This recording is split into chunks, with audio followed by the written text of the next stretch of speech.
कांग्रेस के एक वफ़द ने आज मरकजी इलेक्शन कमीशन से मुलाकात करते हुए इंतखाबात के मुख्तलिफ मराहिल में धांधलियों की शिकायत की है।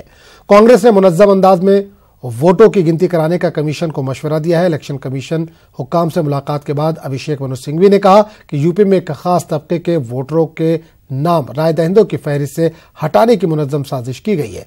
छत्तीसगढ़ और मध्य प्रदेश में भी मुख्तलिफ नौइयत की शिकायत को इलेक्शन कमीशन के सामने रखा गया। कांग्रेस लीडरों के मुताबिक इलेक्शन कमीशन ने इनकी तमाम बातों को काफी गौर से सुनकर मुनासिब इक़दामात का यकीन दिलाया है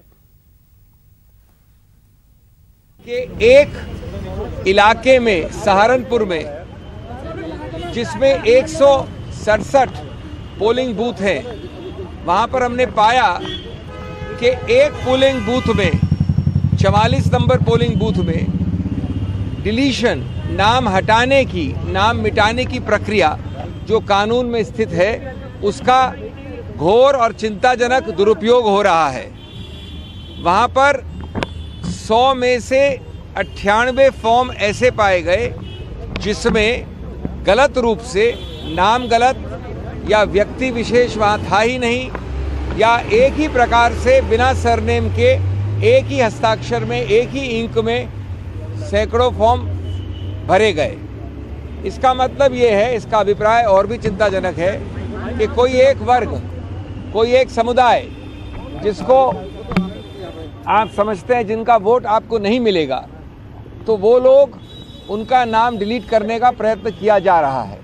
हमने इसका गणित लगाया तो अनुमान लगाया और चुनाव आयोग को बताया कि अगर एक कॉन्स्टिट्यूएंसी में, यानी एक पोलिंग बूथ में लगभग 100 में ये इतना ज़्यादा दुरुपयोग था, तो पूरे सहारनपुर इलाके में 16,000 का फर्क पड़ता है नामों का, वोटों का, और पूरे उत्तर प्रदेश में 67 लाख 67 लाख का फर्क पड़ता है। इसका मतलब है पूरे चुनाव का परिणाम बदल सकता है। ये कानून का उल्लंघन है, चुनाव आयोग के प्रिस्क्राइब्ड फॉर्म्स हैं। हमने सुझाव दिया कि मतदान पूरा हो चुका है, अब मतगणना सही ढंग से हो जाए, ईवीएम सुरक्षित रहें, स्ट्रांग रूम सुरक्षित रहें, इसकी व्यवस्था के लिए हमने सुझाव दिए और चुनाव आयोग ने कहा कि इन पर विचार करेंगे।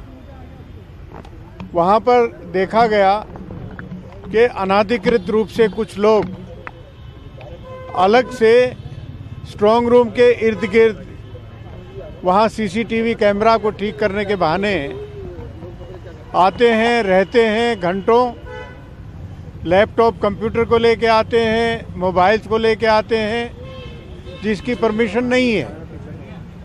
तो ऐसे जो गतिविधियां हैं उसके ऊपर प्रतिबंध लगना चाहिए। हमने ये भी कहा